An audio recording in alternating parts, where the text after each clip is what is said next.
Here we go. Here we go. We're recording. Why? You can just leave it there until someone comes to get four. It's good. Oh, are you coming to get four?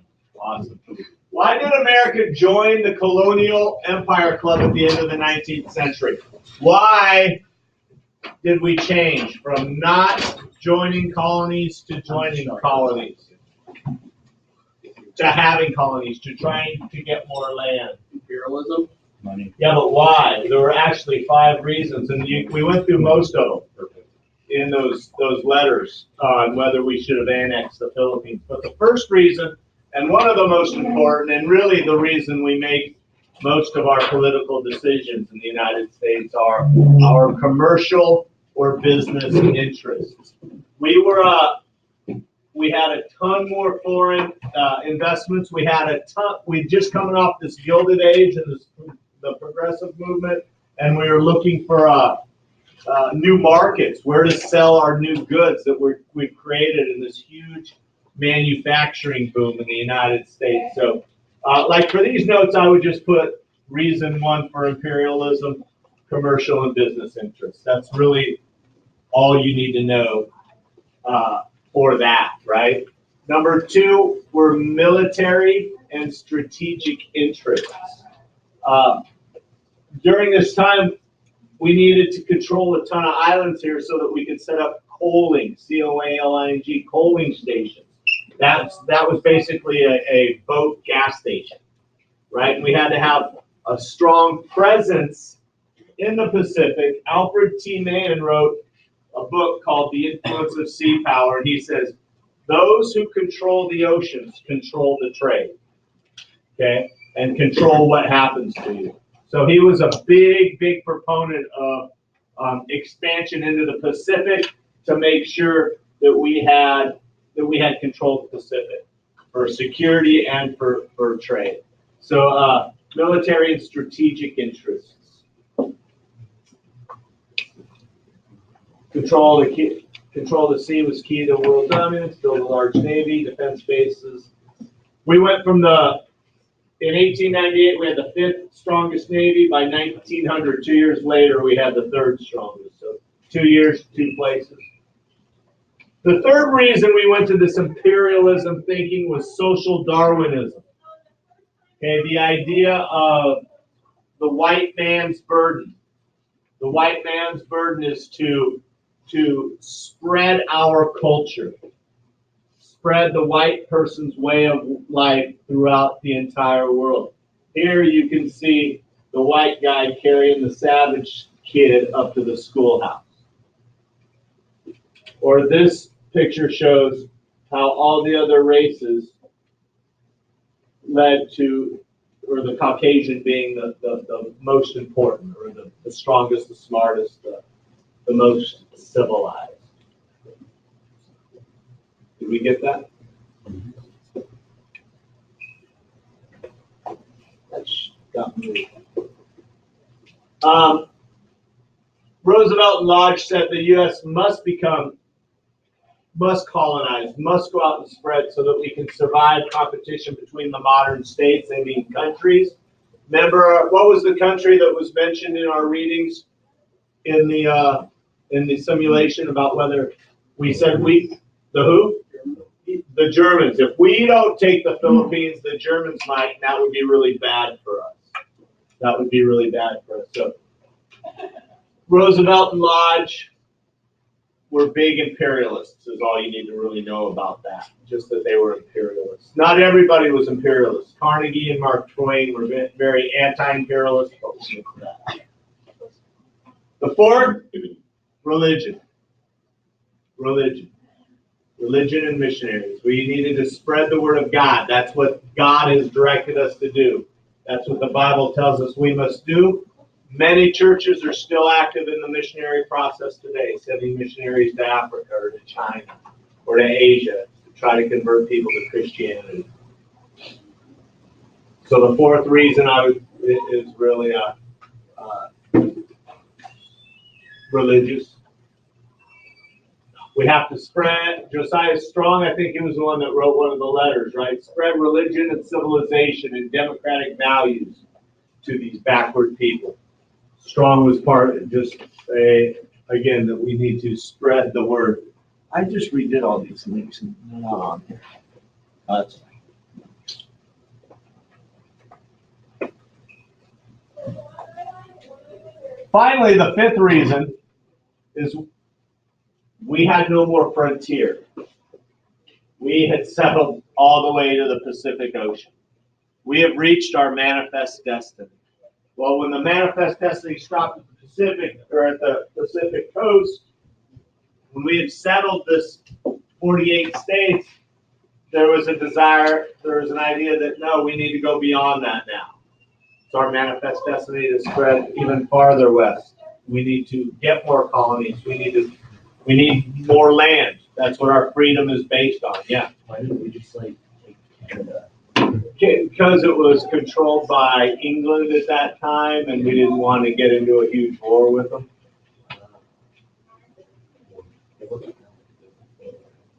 Beveridge, Senator Albert Beveridge, what was in our simulation? The U.S. is part of a movement, part of the movement of a superior race ordained by God. People believe at the time that whites were superior to other races. Beverage. I know, right? Makes me thirsty. Get it? Oh no, don't fall. Okay.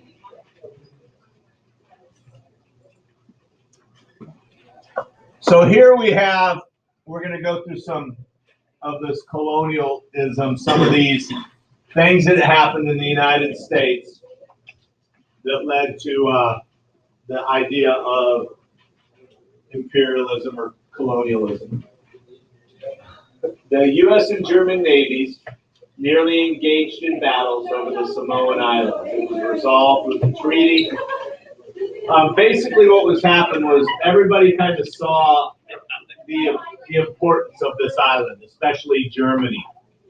And they had their own little government and monarchy, and there was an uprising on the island. Some local natives wanted to change what was happening. They wanted a new government. Well, Germany saw, wow, if we help this uprising, if we take these rebels, we can get a stronghold in Samoa, which is kind of an important location as everybody's looking for new fueling stations, right? For new docks, for new places to reload or resupply their boats. So basically, they had a navy there, we had a navy there. We each had like 6 boats each, and we were doing all of this like mock battle training exercises. I think the big thing that made it end was a storm came in and wiped out all the ships, both our ships and their ships, and we finally decided to just kind of divide it up.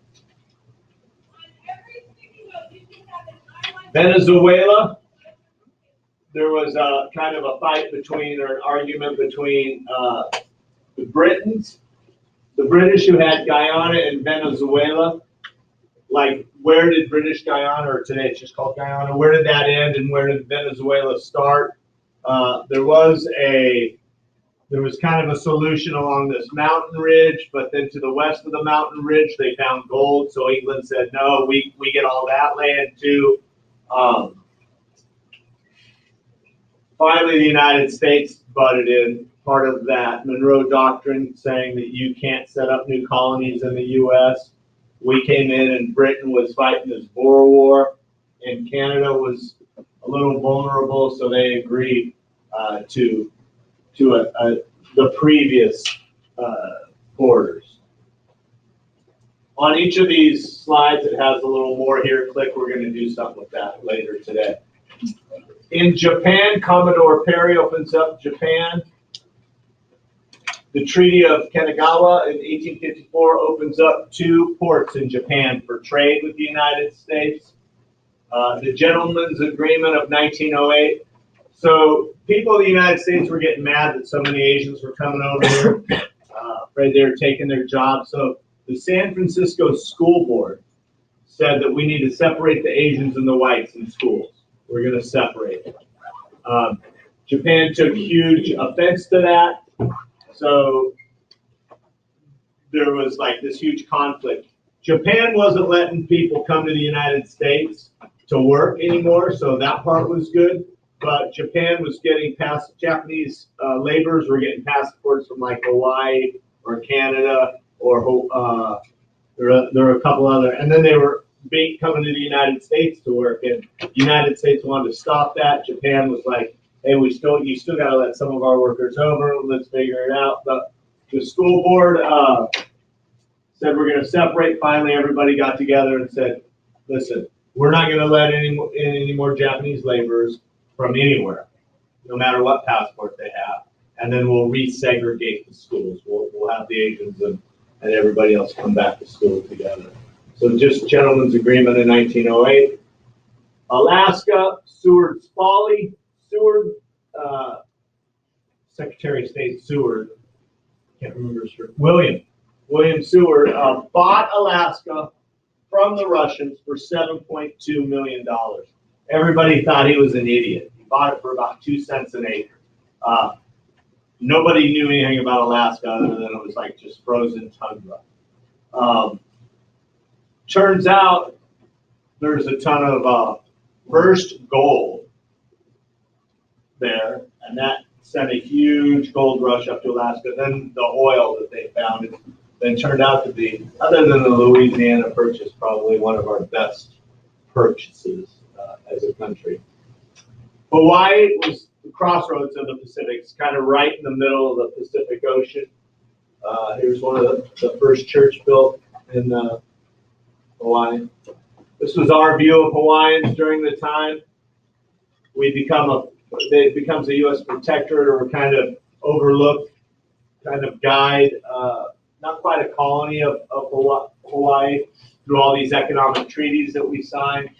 And the Queen wants more independence. She wants kind of the United States to get out.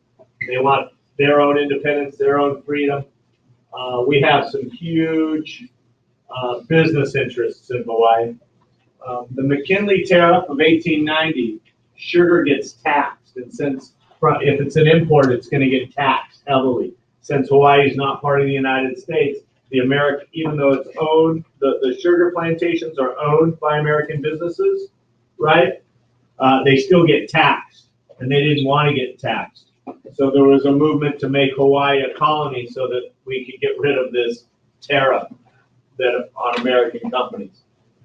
American businessmen backed the uprising against the Queen. Sanford Dole proclaims the Republic of Hawaii in 1894. Dole pineapples, okay. Bananas, pineapples both, yeah, all from Hawaii. Believe me, there was not a huge interest in the people of Hawaii or the idealism. Again, it strictly came down to the business people in control. What's this say? 27, 22. Okay, Cuba. We kind of talked about Cuba a little bit last time. It was part of the Spanish-American War. Spanish had control of Cuba. This guy wanted to keep. He was a Spaniard. He wanted to keep Spain in control. So his idea was to take all the Cubans that wanted Spain to stay in control and kind of safely protect them. In these, we'll put you behind these walls and you'll be safe. And then we know who the rebels are, and we can go after them, or people that aren't loyal to Spain. Turns out that these camps were the people who were supporting the Spanish weren't fed, they weren't clothed, they weren't given medicine, and it was awful. Yellow journalism is the idea of the media taking a side in foreign policy. Pulitzer and Hearst were the two biggest yellow journalists. Their idea, again, is we got to do what we can do to sell papers. They really fan the flames of anti-Spanish sentiment during this time, and they did everything they could to sell papers, even making up stuff about Spain or about what was happening in Cuba. Pulitzer and Hearst were the two. It's ironic that Pulitzer owned a paper that would make up stories to fan the anti-Spanish hate, but now the highest award you can get in literature is the Pulitzer Prize. Interesting. Hearst to Remington, who was a photographer, was like, hey, don't worry about it if nothing's happening. You give me some pictures that look like things were happening, I'll furnish the war.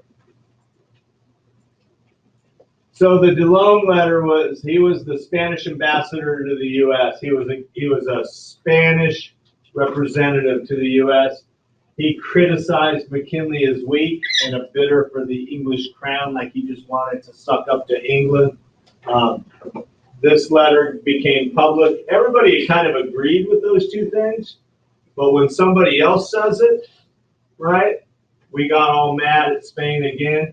It's like, I don't know if you have a younger sibling that you tease a little bit, make fun of. I have a little brother. I probably scarred him for life, but like it's okay for me to call him names and make fun of him, but if someone else did, I'd go after him, right? Because he's my little brother, but you know what I mean? So it's kind of like that with this letter. And we have Teddy Roosevelt, who was Secretary of the Navy under McKinley. He is a huge imperialist, American nationalist. He criticized McKinley as having the backbone of a chocolate eclair. That's like a donut, you know, stuffed donut. He resigns his position as the Assistant Secretary of the Navy. That's a pretty high up job to go fight in Cuba. The Rough Riders were his volunteer group that fought in Cuba. We have the Maine. The Maine, we send the USS Maine over to Havana to protect to show our strength, right? A show of strength to protect the American business interests in Cuba. Spain blows up. Everybody blames the Spanish for blowing it up. It turned out it was a boiler. It was an internal malfunction that blew it up, but it really helped spur the anti-Spain sentiment even more and helped Congress declare war. We had the splendid little war called the Spanish-American War of 1898. During that, we're able to not take over Cuba, but kick the Spanish out of Cuba. We promised that we would never take over Cuba. But Spain also had the Philippines, and that's what we kind of talked about during the whether or not we should annex the Philippines. So our sphere of influence, the Monroe Doctrine, right, said, hey, you guys, everyone needs to stay out of the Western Hemisphere. Telling all of the European countries, don't set up colonies in Central America or South America, or we're going to get involved. Okay. Well, now we're starting to move west into the Pacific and trying to get control of the Pacific as part of our sphere of influence during this time as well. The Treaty of Paris ended the Spanish-American War. Spain gave up Puerto Rico and the island of Guam. We paid $20 million to Spain, so we could now be in control of the Philippines. And that's kind of where we'll stop for today. I can't lecture more than that, period, and you can't hear me for more than that, I know.